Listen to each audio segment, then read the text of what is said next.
পটুয়াখালীর গলাচিপায় ন্যায্য মূল্য না পেয়ে আলু বিক্রি করতে পারেনি চাষিরা। ফলে উৎপাদিত আলু খেতে মাঠে বাড়ির আঙ্গিনায় স্তূপ করে স্থানীয় সনাতন পদ্ধতিতে জড়ো করে রাখা হচ্ছে। এতে প্রতিনিয়তই লোকসান গুনতে হচ্ছে তাদের। আলু বিক্রি করতে না পেরে একটি হিমাগারের অভাবে বিপাকে পড়ে লোকসান দিতে বাধ্য হচ্ছে শত শত আলু চাষি। এবছর পটুয়াখালীর গলাচিপা উপজেলায় আলু চাষের লক্ষ্যমাত্রা ধরা হয়েছিল ৩৬০ হেক্টর জমিতে, কিন্তু লক্ষ্যমাত্রা অধিক ৩৭০ হেক্টর জমিতে আলু চাষ করা হয়েছে। লক্ষ্যমাত্রার চেয়ে আলু বেশি চাষ হওয়ায় চাহিদা ও দাম কমে গেছে। ফলন ভালো হওয়ায় দাম কম থাকায় ১০ টাকা কেজি হিসেবে চাষি আলু বিক্রি করতে পারছে না। আলু বেচতেই না, কাগজপত্র নাই। বৃষ্টি বর্ষার মধ্যে বন্যার মধ্যে আলু টালু বেচতারি না, জোয়ারে পানি ওঠে, মানুষের বেতনটা দিয়ে কুলাইতেরি না। বর্তমান বাজার দরে আলু বিক্রি করে উৎপাদন খরচ না ওঠায় হতাশায় ভুগছে তারা।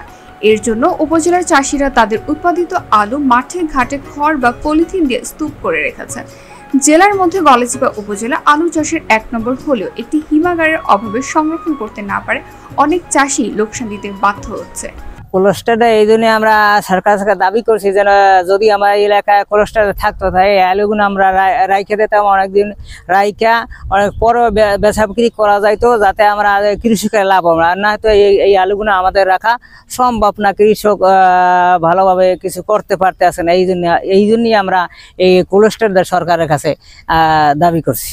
বিএডিসি বীজ আলু নেওয়ার কথা থাকলেও তারা একরে ৮০ মণ আলু নেওয়ার পর বাকি আলু নেয়নি। এছাড়া তাদের পরামর্শ ৭০ দিনে আলুর গাছ তোলায় সাইজ ছোট থাকায় পাইকাররাও দাম বলে না। উপজেলায় এখনো কমপক্ষে ৩,০০০ মেট্রিক টন আলু বিক্রি করতে না পারায় দিন দিন লোকসান দিচ্ছে চাষিরা। গত ১.৫ থেকে ২ মাস ধরে সনাতন পদ্ধতিতে মাঠে আলু সংরক্ষণ করছে এই আলু। অপরদিকে ঘন ঘন কালবৈশাখী ঝড়ের বৃষ্টিতে তলিয়ে যাচ্ছে সংরক্ষিত আলুর স্তূপ। জমে থাকা আলু বিক্রির জন্য বিভিন্ন হাট বাজার ঘুরেও পাইকার না থাকায় গলায় কাটা হয়ে আসছে চাষিদের। ঋণের সুদ আর মজুরদের মজুরি দিতে না পেরে অনেক চাষি পালিয়ে জীবনযাপন করছেন। গাছ তুলছে বিএডিসি অফিসাররা, এরা ইয়ে বলছে যে গাছ উঠেই খেলাও এখন ৭০ দিনে এরা ফলন মানে নেবে করে হইয়া শেষে ১ একরে জমিনে ৮০ বস্তা ফলন নেছে, এর উপরে হেরা নেবে না।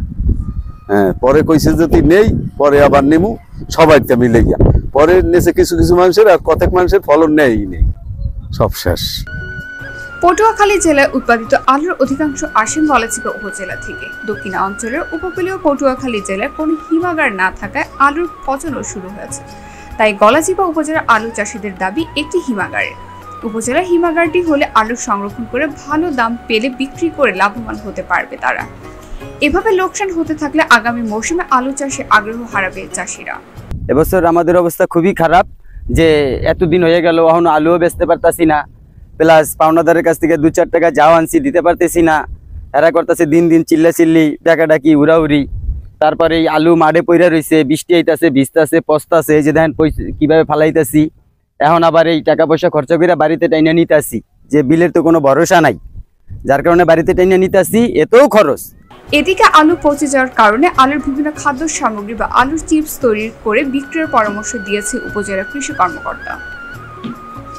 এবছর আমাদের গলাচিপা উপজেলায় গড় ফলন ছিল ২৮ থেকে ৩০ মেট্রিক টন। তো যে ফলন গতবারের থেকেও অনেক ভালো ছিল। তো আমাদের আলুটা বেশি উৎপাদন হওয়ায় মার্কেটিং এর সমস্যাটা একটু হয়েছে।